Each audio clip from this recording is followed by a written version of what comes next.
صالحین کو اپنی منزل ٹھہراتے ہیں. علماء سے پوچھئے تمہاری منزل کیا ہے؟ کہ علی. اولیاء سے پوچھئے تمہاری منزل کیا ہے؟ کہ علی. عرفاء سے پوچھئے تمہاری منزل کیا ہے؟ کہ علی. حکماء سے پوچھئے تمہاری منزل کیا ہے؟ کہ علی. زاہدین سے پوچھئے تمہاری منزل کیا ہے؟ کہ علی. عابدین سے پوچھئے تمہاری منزل کیا ہے؟ کہ علی. کہ صالحین سے پوچھئے تمہاری منزل کیا ہے؟ کہ علی. بتا کیا؟ اور میں یہ ایسے نہیں کہہ کے گزر جا رہا ہوں. حکماء کی منزل علی ہے. کیوں؟ اس لیے کہ پیغمبر نے ارشاد فرمایا میں انا دار الحکمہ وعلی بابها.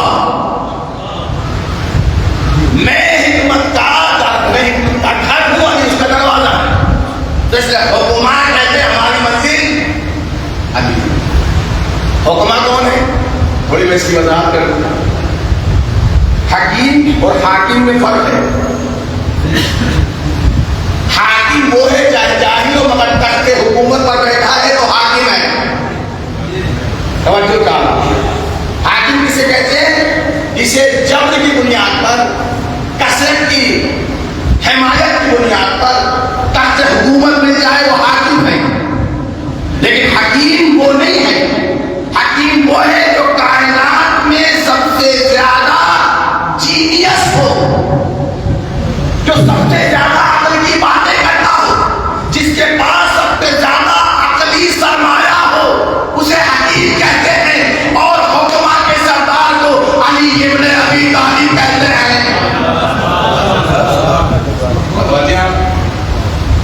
ایک صلوات پڑھیں محمد و آلہ محمد.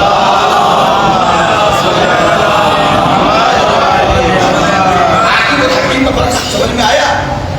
اسے جبر کی بنیاد پر، قدرت کی بنیاد پر حکومت مل جائے وہ حاکم ہے.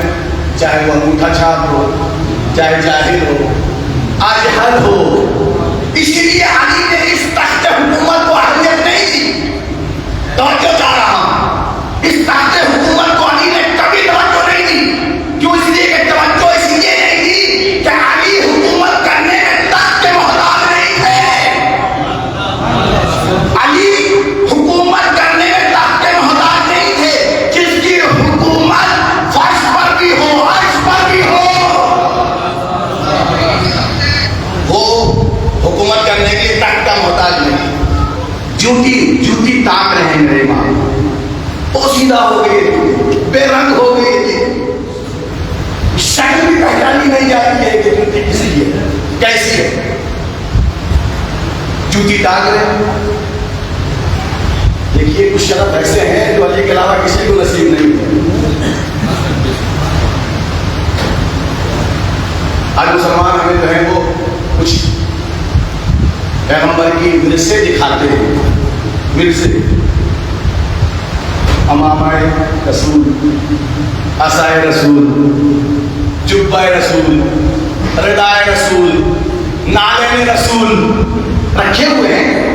آج اس کی نمائش گاہیں بنی ہوئی ہیں، زیارت گاہیں بنی ہوئی ہیں. جاتے ہیں ہماری دہلی میں بھی ہے، بقول ان کے جامع مسجد میں رکھی ہوئے ہیں. کچھ آثار، کچھ اثاثے رکھے ہوئے ہیں وہاں بھی. تو پیغمبر کی تجربہ ہے، پیغمبر کی رضا ہے، پیغمبر کا ماما ہے، پیغمبر کا عصا ہے، پیغمبر کی نعلین ہے. سارے مسلمان جاتے ہیں، ساری امت جاتی ہے کرام کے لیے، تعظیم بجانے کے لیے، زیارت کرنے کے لیے. لیکن ہم میں سے تو کوئی نہیں جاتا ہے. توجہ چاہ رہا ہوں، ہم میں سے تو کوئی نہیں جاتا ہے. نہ میں نے کسی کو دیکھا، نہ کبھی اپنی مجلسوں میں کوئی ذکر سنا، نہ کبھی کسی کی جو ہے تمنا دیکھی کہ اس نے تمنا کی ہو میں جامع مسجد جاؤں گا زیارت کرنے کے لیے. مگر ہمارے یہاں یہ ماحول کیوں نہیں ہے؟ کیسے کہ ہمیں یقین ہے ہمارے نبی کا ورثہ مسجد میں نہیں ہے، وارث نبی کے پاس ہے. اور نبی کا ورثہ امت کے ہاتھوں میں نہیں ہے.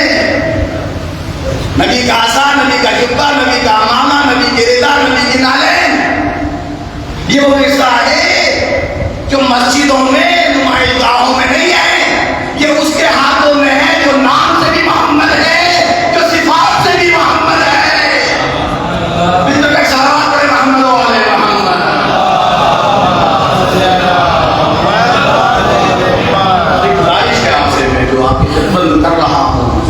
و آل محمد کے سلسلے سے تھوڑا سا جو دے کوئی بات کہیں تو اس کو تھوڑا سا سراہنے کی کوشش کریں.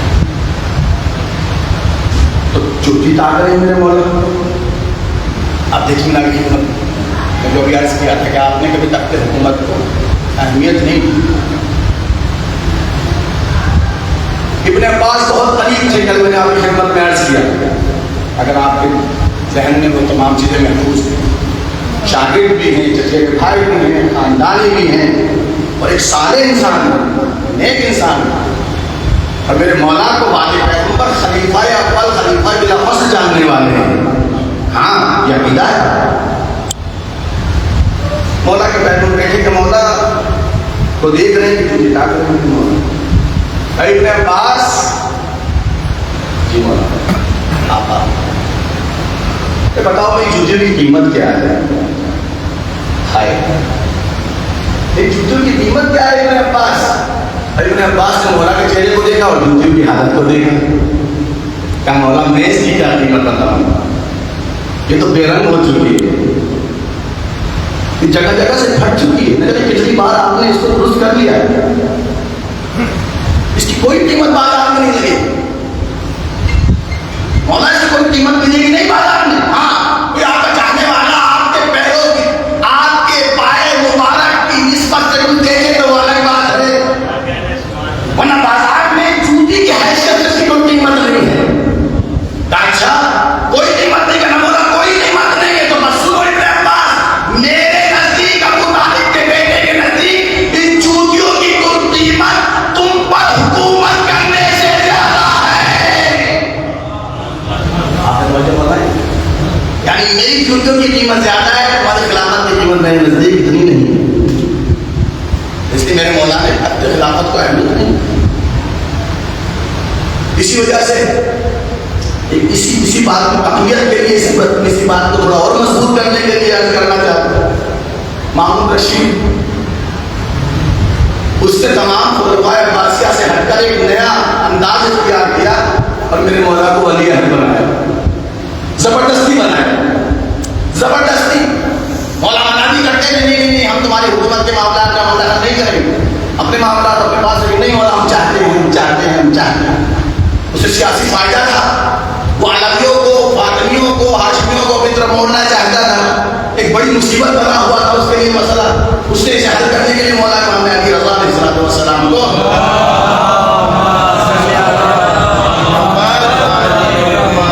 ولی عہد بنایا, بڑی شان سے رکھا. بھائی آپ کے ٹھاٹ ٹھاٹ کھل دو. ایک دن ایسے کہنے لگا کہ فرزند رسول کیا آپ نے غور نہیں کیا, ہم نے آپ کو وہ چیز کی جو دشمن نے آپ سے چھینی تھی. ہائے بچے پڑھنے لگے, جو دشمن نے آپ سے چھینی تھی وہ ہم نے آپ کو دی. حکومت آپ سے چھینی تھی, ہم نے دی. فدر کے سلسلے سے ملتا ہے جو اس نے پیشکش کی تھی میرے مولا. جو آپ سے چھینا گیا تھا وہ اپنا احسان جتانا چاہ رہا تھا, وہ امام کے سامنے اپنی برتری دکھانا چاہ رہا تھا. مولا دیگران نے, دوسروں نے جو چھینا وہ ہم نے آپ کو دیا. دوسروں نے آپ کو وہ منزلت نہیں دی جو میں نے دی. تو میرے امام نے مسکرا کر کے بتا, جو ہمارے پاس تھا وہ کسی نے چھینا کب. ہائے ہائے ہائے, آپ نے توجہ نہیں فرمائی. امام نے فرمایا جو ہمارے پاس تھا وہ کسی نے چھینا کب, اور جو تو نے دیا وہ ہم نے مانگا کب. ایک سلامات پڑھے محمد و آل محمد.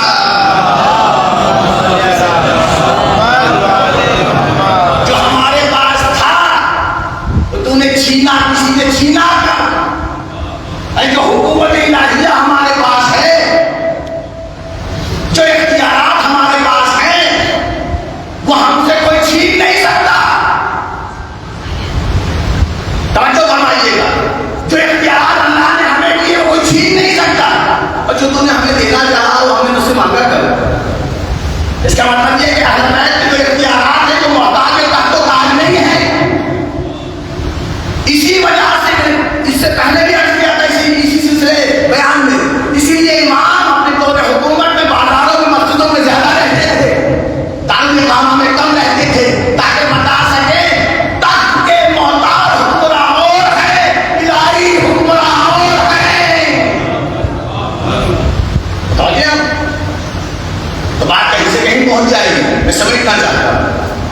تو جتنے بھی گروہ جماعتیں ہیں اپنا مرجع کہتے ہیں، حکمراں کہتے ہیں علی ہماری منزل ہے، علماء کہتے ہیں علی ہماری منزل ہے. اس لیے کہ پیغمبر نے جو جملات، جو فقرات مولانا قادیان کے لیے ارشاد فرمائے کسی کے لیے ارشاد نہیں فرمائے. فمعنا مدینۃ العلم علی بابا، میں شہر علم ہوں، علی اس کا رہنے والا ہے. اور اس سے بھی آگے ارشاد فرمایا یا علی انت عالم امتی، اے علی تو میری امت میں سب سے بڑا عالم ہے. یہ آپ کے مرجع ہونے کی منزل ہونے کی دلیل ہے کہ جو بھی عالم علم کی دنیا میں کمال حاصل کرنا چاہتا ہے وہ علی کو اپنی منزل بناتا ہے. اور وفا عرفان کے میدان میں جو ہے وہ راہ طے کرنے والے ہیں، وہ کہتے ہیں علی ہماری منزل. کیونکہ کائنات میں جب وہ نگاہ چلاتے ہیں تو عرفانی سرمایہ علی کے دروازے کے علاوہ کہیں ملتا ہی نہیں ہے. لیکن بہت بڑی بات کہنا چاہتا ہوں، عرفان کا سرمایہ بعد پیغمبر علی کے دروازے کے علاوہ کہیں نہیں ملتا. بہت بڑا نام ہے تاریخ کا، بہت بڑا نام ہے تاریخ ادب کا. علامہ ابن حدید معتزلی جس نے نحو البلاغہ کی 30 جلدوں میں شرح کی ہے، 30 جلدوں میں شرح کی ہے. علامہ ابن حدید معتزلی وہ اپنی امام کے حوالے سے جب مقدمہ لکھتے ہیں آپ تحریر فرماتے ہیں تمام میدانوں میں، میدان کمال میں، تمام میدان کمال میں کوئی علی کا شریک ہو سکتا ہے. توجہ توجہ، تمام میدان کمال میں تمام فکر جو ہے فضیلتوں کی، تمام فکر جو ہے کمالات کی، اس میں کوئی علی کا شریک ہو سکتا ہے. لیکن ایک میدان میں علی تنہا ہے، یگانہ ہے، بے مثال ہے، بے نظیر ہے. تاکہ وہ کیا ہے؟ آپ کہتے ہیں توحید کی معرفت. ہائے ہائے ہائے، آپ نے توجہ نہیں کی. کوئی اچھا تلوار چلانے والا ہو سکتا ہے، اچھا عالم ہو سکتا ہے، اچھا ظاہر ہو سکتا ہے، اچھا کریم ہو سکتا ہے، اچھا سخی ہو سکتا ہے، اچھا معاف کرنے والا ہو سکتا ہے، صادق ہو سکتا ہے. لیکن علی سے پہلے اور علی کے بعد، یہ میں نہیں کہہ رہا ہوں، علامہ ابن حدید معتزلی کہتے ہیں کہ علی سے پہلے بھی اور علی کے بعد بھی کوئی علی جیسی توحید سمجھانے والا نہیں ملتا. علی توحید کی معرفت میں یگانہ ہے، بے مثال ہے. یعنی اگر کوئی توحید کا درس لینا چاہتے نہیں ڈر جائے، نہ ادھر جائے علی کے دروازے. صلوات پڑھیں محمد و آل محمد.